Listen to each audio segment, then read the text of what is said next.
নমস্কাৰ, welcome to আছামী learning point.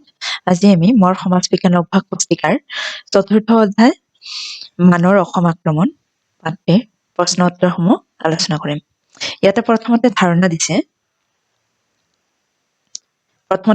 দিছে যে অসমৰ ইতিহাসৰ 600 বছৰীয়া ৰাজত্বৰে আহোমসকলে অসমৰ ৰাজনৈতিক, সামাজিক, অৰ্থনৈতিক তথা সাংস্কৃতিক দিশত এক বৰ্ণিল তথা সোণালী যুগৰ সূচনা কৰিছিল।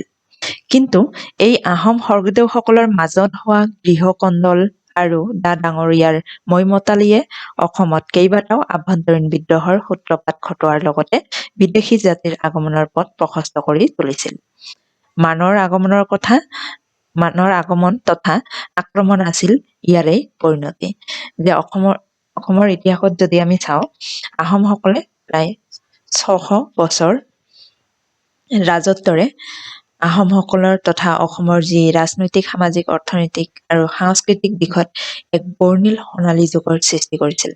কিন্তু শেষলৈকে গৈ কি হয় যে আহোমসকলৰ স্বৰ্গদেউসকলৰ মাজতে তথা আহোম ৰাজঘৰীয়া বিষয়াৰ মাজতে গৃহকন্দল আৰু লগতে আহোম ডাঙৰীয়াসকলৰ মাজত ক্ষমতাক লৈ বিভিন্ন ধৰণৰ মৈমতালি ইত্যাদিয়ে কি কৰে যে আহোম ৰাজঘৰৰ আভ্যন্তৰীণ বিদ্ৰোহৰ সৃষ্টি কৰে। আৰু আহোম ৰাজঘৰত এই আভ্যন্তৰীণ বিদ্ৰোহে কি কৰে, বহিৰাগত জাতিসকলক তথা বহিৰা লোকসকলক অসমলৈ আগমনৰ পথ প্ৰশস্ত কৰি তোলে। আৰু ইয়েই আছিল মানসকল অসমলৈ অহাৰ তথা অসম আক্ৰমণৰ পৰিণতি। আৰু যাৰ ফলতে মানসকলে আমাৰ আহোম ৰাজ্য আক্ৰমণ কৰিবলৈ সক্ষম হয়। ক্ৰিয়াকলাপ 1ত দি আছে যে বাওঁফালে থকা বাকচত টিক ৰাইট চিহ্ন দি শুদ্ধ উত্তৰটো চিনাক্ত কৰা। এটা ক নম্বৰ প্ৰশ্ন, মানসকলে কোন দেশৰ পৰা আহিছিল? মানসকলে ব্ৰহ্মদেশ তথা বৰ্তমানৰ ম্যানমাৰ মানসকলে ব্ৰহ্মদেশৰ পৰা আহিছিল। তাৰ পিছৰ প্ৰশ্ন খ নম্বৰ, যে মানৰ অসম আক্ৰমণৰ মূলতে আছিল অসম আক্ৰমণৰ মূলত কি আছিল? বদন চন্দ্ৰ বৰফুকন আৰু পূৰ্ণানন্দৰ মাজত ক্ষমতাৰ দ্বন্দ্ব, কোমল বয়সীয়া চন্দ্ৰকান্তৰ ৰাজপাট দখল, আহোম ৰজাৰ বিৰুদ্ধে মোৱামৰীয়াসকলৰ সহায় প্ৰদান। মানসকল অসম আক্ৰমণৰ মূলতে আছিল বদন চন্দ্ৰ বৰফুকন আৰু পূৰ্ণানন্দৰ মাজত যি ক্ষমতাৰ দ্বন্দ্ব, এই দ্বন্দ্বৰ ফলস্বৰূপে বদন চন্দ্ৰই মানসকলক মাতি আনে। তাৰপিছত গ নম্বৰ প্ৰশ্ন, মানে অসম আক্ৰমণ কৰিছিল এবাৰ, দুবাৰ, তিনিবাৰ? মানে অসম আক্ৰমণ কৰিছিল 3বাৰ।